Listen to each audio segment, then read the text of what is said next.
tempat angker di Indonesia itu biasanya ya ada di tempat-tempat yang emang udah lama banget dibangun atau bekas peninggalan Belanda. Dan banyak banget tempat-tempat angker yang ada di Jakarta bekas peninggalan Belanda itu. Salah satunya tempat yang biasa didatengin turis-turis atau warga-warga yang lagi liburan di daerah Jakarta Barat. Ya lo tau lah ya tempatnya di mana. Jadi ada anak-anak SMA yang abisin liburan itu buat datang ke satu tempat ini. Ramean gitu, mereka berenam, 3 cewek 3 cowok. 1 dari 6 orang itu ternyata punya six sense. Dan yang punya six sense itu namanya Indra. Indra itu udah berkali-kali lah datang ke tempat ini. Dan setiap Indra datang ke sini, dia tuh selalu ketemu sama satu sosok yang sama, Nat, yaitu setan noni Belanda. Sebenarnya setan noni Belandanya ini mukanya nggak serem, kata Indra. Nah tapi kalau misalnya setan noni Belanda ini nampakin diri ke cewek, dia tuh langsung kayak ngerubah bentuknya tuh jadi kayak yang serem banget gitu loh. Mukanya hancur, bajunya lusuh. Pokoknya 180 derajat beda banget sama apa yang dilihat sama cowok. Jadi kalau misalkan dilihat cowok cakep, kalau dilihat cewek jelek? Iya. Oke. Nah 3 cewek yang pergi sama Indra ini gak pernah sama sekali ngeliat makhluk halus karena mereka emang gak punya six sense. Tapi ada satu cowok namanya Dimas, itu tuh emang terkenal jahil lah di sekolahnya. Dia tuh jadi kayak nakut-nakutin 3 cewek ini. Nah Dimas bilang kalau tempat ini tuh angker dan Indra tuh selalu ngeliat penunggu itu ada apa aja di sana. Nah terus si Aldo nih temennya mereka juga, dia tuh kayak nenangin cewek-cewek inilah. Maksudnya biar mereka tuh jalan-jalan gak bad trip gitu. Udahlah singkat cerita, mereka sampai di tempat ini sekitar jam 3 sore. Karena mereka datangnya tuh pas lagi weekdays hari Selasa, jadi tuh sepi banget Nah, jadi bisa dihitung pakai jari lah yang datang ke sana tuh berapa orang gitu. Pas mereka sampai sana, mereka jalan-jalan ngiterin tempat ini dan mereka kayak ngerasa seru banget lah jalan-jalannya. Nah tiba-tiba satu cewek temennya Indra ini namanya Firly, dia tuh kayak nggak mau diajak keluar dari salah satu ruangan di sana. Jadi kayak mereka tuh masuk satu bangunan dan ada satu ruangan tuh di sana. Nah sebenarnya mereka tuh cuma mau ngeliat-liat doang, paling cuma 10 menit habis itu keluar lah. Nah tiba-tiba si Firly ini nggak mau keluar dari sana. Dibilang masih mau di sana terus. Ditanyalah sama temennya kayak kenapa nggak mau pergi? Kan kita udah pengen pindah nih ke tempat lain. Firly jawab kayak nggak apa-apa, gue denger soalnya ada cewek yang minta bantuan sama gue. Nah anak-anak kaget di situ dan mereka nanya lah kayak cewek itu siapa? Karena di tempat itu, di bangunan itu nggak ada siapa-siapa selain mereka berenam. Karena Indra kayaknya sadar kalau Firly tuh ngeliat yang macem-macem, Indra tuh kayak langsung narik tangannya Firly biar dia keluar dari ruangan itu. Nah pas Firly ditarik sama Indra, tiba-tiba Firly marah. Dia langsung ngomong kayak di sini tempatku. Dan itu tuh bukan suara Firly. Nengoklah langsung Firly ke belakang nih ke arah anak-anak itu. Dan pas Firly nengok ke belakang, cewek-cewek di sana tuh ngeliat mukanya Firly tuh berubah jadi kayak cewek serem banget matanya putih semua gitu. Nah di situ anak-anak langsung sadar kalau Firly tuh kesurupan ternyata. Indra langsung lah ngajak ngobrol sosok yang ada di dalam badan Firly. Ditanya tuh kayak kenapa tiba-tiba si sosok ini tuh masuk ke badannya Firly. Nah ternyata kata sosok ini mukanya Firly itu kayak muka dia waktu masih muda. Jadi kayak Firly tuh ada campuran gitu lah Belanda Indo gitu. Nah kayaknya sosok ini tuh ngelihat Firly kayak zaman dia dulu masih hidup gitu loh. Makanya dia tuh masuk ke badannya Firly. Karena Indra cuma punya six sense tapi nggak bisa nyembuhin orang, akhirnya dia sama teman-teman tuh langsung kayak nyari bantuan gitu. Mereka langsung nyari kayak penjaga tempat itulah biar ngebantuin Firly. Singkat cerita 5 menit kemudian datanglah nih penjaga sama kasarannya kuncen tempat itulah. Mereka langsung interaksi sama sosok yang ada di badannya Firly dan ngusir sosok itu. Sekitar jam 5-an, pas udah beres semua nih mereka langsung balik lah dari sana ke rumah masing-masing. Nah tapi ada satu cewek namanya Aya, itu nginep di rumah Firly sekalian ngejagain Firly karena dia tahu kan temennya tuh habis kesurupan gitu. Takutnya kejadian yang enggak terjadi ke Firly gitu. Iya.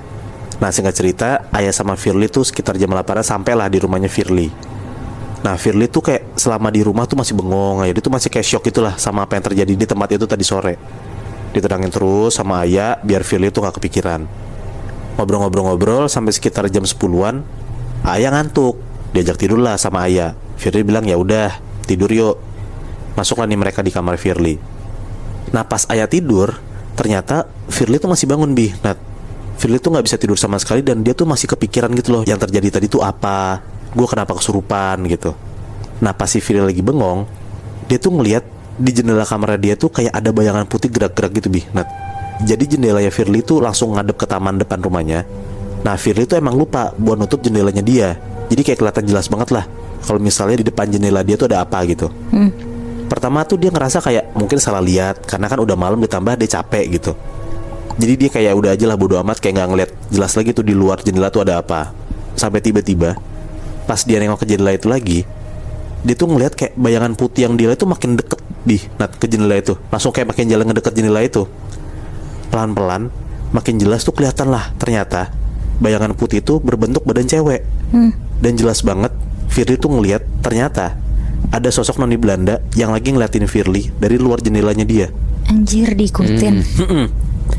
Firly tuh langsung teriak-teriak lah dan langsung ngebangunin Ayah tuh yang lagi tidur. Ayah kaget lah, di situ kan dia lagi tidur tiba-tiba diteriak-teriakin gitu kan. Langsung nanya tuh, Firly kenapa? Firly cerita lah kalau dia tuh ngeliat sosok noni Belanda di depan jendelanya dia. Nah pas lagi cerita kayak gitu kayak dia tuh kayak ngebelakang jendelanya gitu loh. Jadi dia langsung nengok ke arah Ayah gitu, ke arah tembok. Nah pas lagi ngobrol sama Ayah dan ngasih tahu nih kayak dia tuh ngeliat apa tadi, tiba-tiba si Firly tuh langsung teriak-teriak lagi. Ya Ayah makin panik lah, langsung nanya kayak, lu kenapa sih Fir, lu kenapa? Tiba-tiba Firly nggak jawab apa-apa. Dia langsung nutup muka dia pakai bantal dan langsung masuk ke dalam selimut. Ayah di situ bingung tuh ngeliatnya. Dia tuh langsung nengok karena dia tuh ngerasa di belakangnya dia, di belakang Ayah, kayak ada suara cewek bersenandung gitu Nat. Kayak gitu. Refleks lah si Ayah nengok belakang. Dan pas dia nengok belakang, ternyata sosok noni Belanda itu udah ada di belakang Ayah sambil kayak menyekek Ayah gitu Nat. Wah anjir. Ayah tuh lihat jelas banget kalau sosok ini tuh mukanya hancur, berdarah, dan baju dress putihnya noni Belanda itu bener-bener udah kotor banget lah. Ayah panik, dia tuh langsung ikut masuk dalam selimut barengan sama Firly ini, dan mereka sambil pelukan gitu karena mereka ketakutan banget. Untungnya tiba-tiba bokapnya Firly tuh langsung masuk lah ke kamar Firly karena dia dengar ada kayak suara teriak-teriak gitu kan dari kamar anaknya kan.